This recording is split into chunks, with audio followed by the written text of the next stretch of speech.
Hi everybody. I wanted to answer this question today from Derek because it's a good question and it applies to many people in the martial arts and people who aren't in the martial arts. Derek writes, I train in Tang Soo Do. Tang Soo Do is a Korean martial art and I am 52 years old. The older guys are tougher and understand the importance of earning something, i.e. a black belt. What do you think of today's millennials? They seem to quit everything nowadays. I have seen no less than 25 guys between the ages of 18 and 28 quit training within a year. We older farts, 35 to 55, are still here, shaking our heads in disbelief.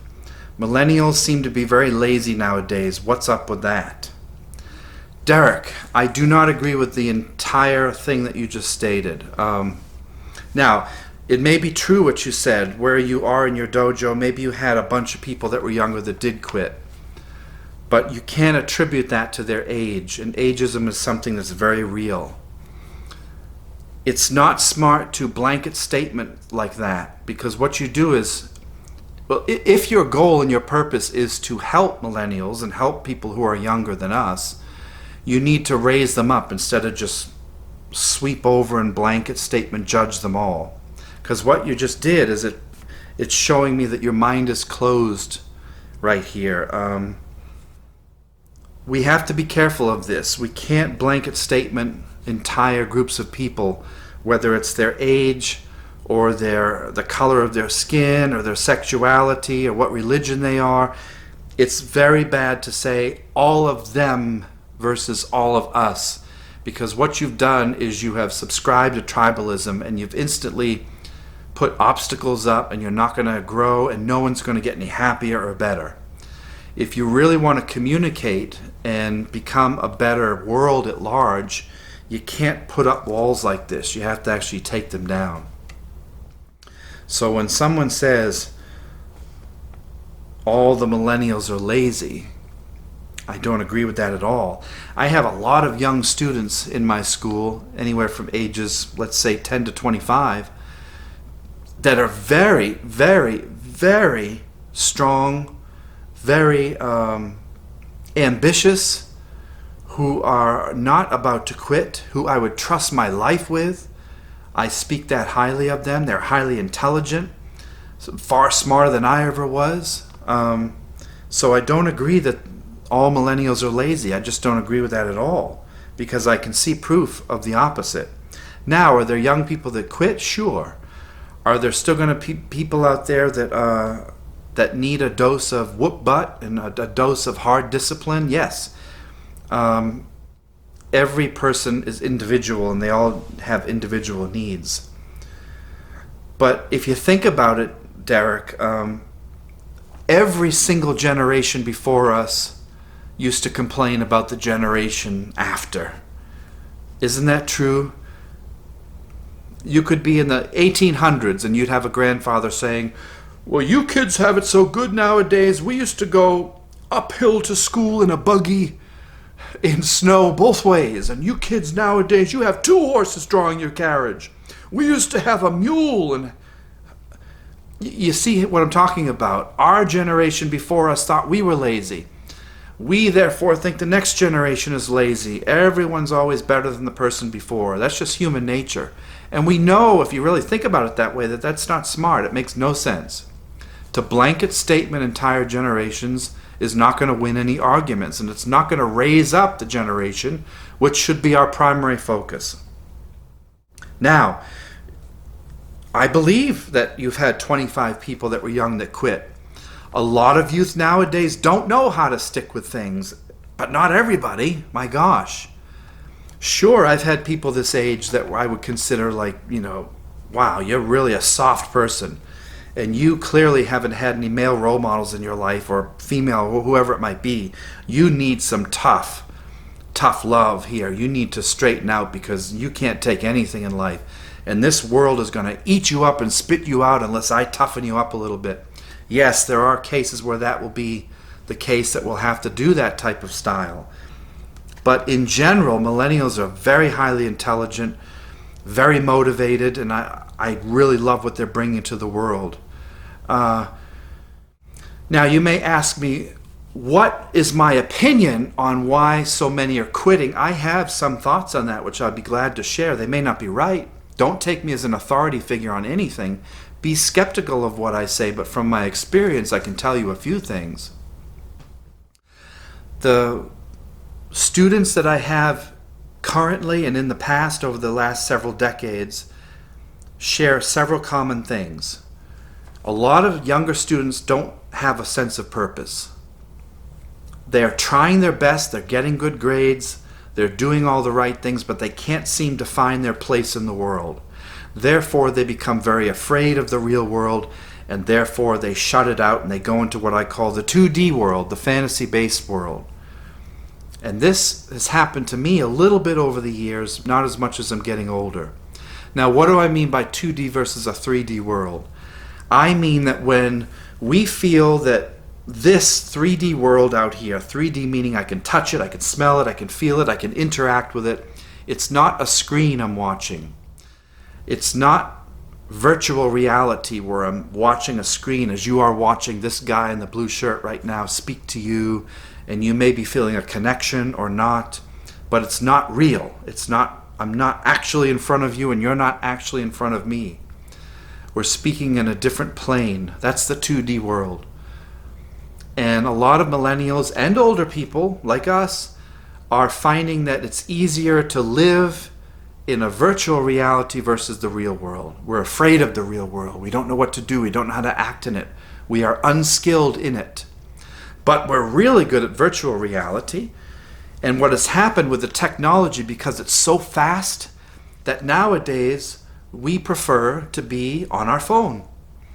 We prefer to be behind a computer screen where anonymity rules. We prefer to be in front of a television or a movie screen. We prefer to be playing video games versus playing real sports. And what happens is when you get into this world, you become powerful in it. You become like a virtual god. And therefore I can, because of my anonymity, I can say whatever I want and I can judge anything. I can write the nastiest stuff on the internet and no one will know who I am. But is that really living? No. It's the cowardly way out. And what happens is a lot of the youth nowadays are having trouble getting out of that virtual reality and into the real world. And when they do get into the real world, they become very socially awkward, many of them, because they haven't had the practice that older generations may have had. And again, this isn't for everyone. But how can you expect someone that age to make eye contact when they've never had it? They go to a job interview and they don't know how to dress. They don't know how to speak and communicate because all they've done is text all their life. Everything has been in text form. Just think about it. How many times a day do we text someone that we love instead of actually talking to them? How many times have we gone into a room and we felt uncomfortable because we don't know how to communicate with people? We're not even used to feeling their body heat and being close. We're not used to looking at their face, and we're not used to being disagreed with right up front. I'm not used to someone touching me because I'm used to pushing on my keyboard. This is a disease. It's hitting us all, not just the young, but the old alike. And the more that we get wrapped up in this technology, the less likely we are to stick to anything, and the less likely we are to get good at anything. Because we're going to learn how to quit, because everything is now. Everything's now. I can't wait. I order from Amazon. I want it here tomorrow morning. I can't wait 2 weeks to get my package. I can't wait 4 years to get my black belt. I want it now. It's like that girl from Willy Wonka. I want it now. But it's so true. We're not used to being patient, which is literally the nin symbol of patience and perseverance and endurance. We are losing that the more that technology forces us to be its slave rather than the other way around. My advice to anyone watching this in a 2D world is the more that you can unplug, the more you will plug into reality, and the more successful you'll become, the more love you will and friendship you will experience, and the less fear-based you'll live in. You will develop the tools when you turn off your computers and your screens and you ask for advice. You will hang out with your family more. Think about how many times we can go a day or two without even barely saying 2 words to the people we love. Yet we'll text some random person, or we'll hang out in an internet chat, or we'll hang out on Twitch and watch video games and interact with people we don't even know from halfway around the world. Yet our poor mother and father are dying in the other room for us to just walk up and give them a hug and communicate for a few minutes. Or our brother and sister who we hate, who actually lives beyond that wall. Yet we'll love some stranger from halfway across the world because we're in this virtual reality, and they seem to have the same desire that I have for anime or whatever it might be. We are losing touch with the 3D world. And Derek's question has a lot to do with this. It has nothing to do with martial arts. The martial arts is just what he's griping about here, and I've griped about it too. But you could plug this into anything and it will work. Why is it the youth now are craving responsibility? They are craving role models. They are craving heroes and heroines because they're losing that family structure. They're losing the fathers and the mothers that they may not have ever known. And that's not just their generation, that's ours too. So what do? If I don't know how to act in the real world, I throw myself into the virtual world and I become a master at the computer and a master at video games and a master at hiding away in the darkness of the world. And of course I'm going to develop fear. Of course I'm not going to know how to change my life. Of course I'm going to throw myself into sadness and this spiral of depression because that's all I know. My opinion is if you really want to connect with the real world, you have to disconnect from the virtual one.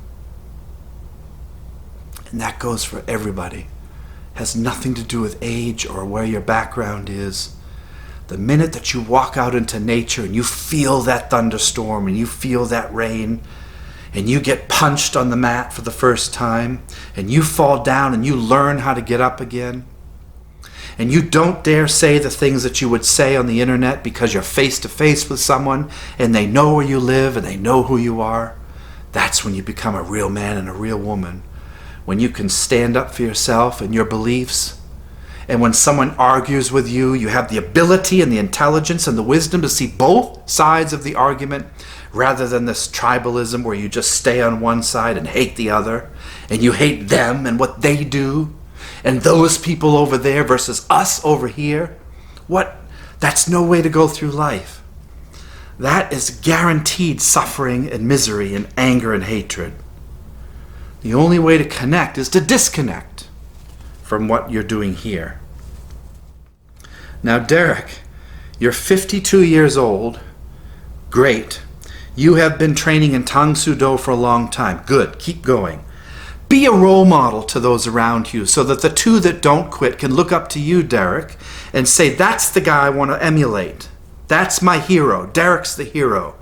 He's 52 and he's tough and he earned his black belt and I want to be that way too. That's the way to get through to the kids nowadays, is to live by example. You don't just talk the talk, you walk the walk.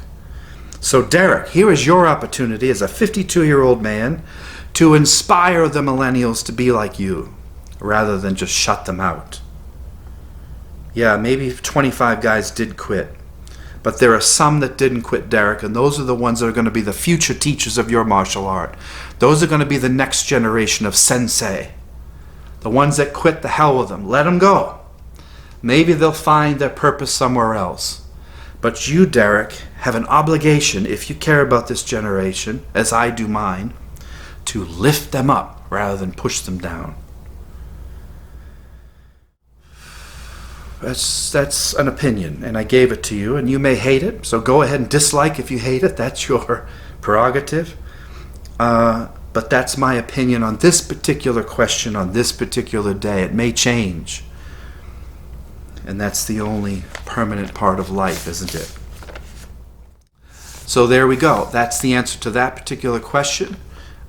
Keep writing if you have more. If you are one of the people Derek speaks of, find your purpose in life, find your responsibility, and run towards it. Brighter days are always tomorrow, so don't give up hope and follow your goal and dream, and maybe one day it will come true when you have a guide to help you.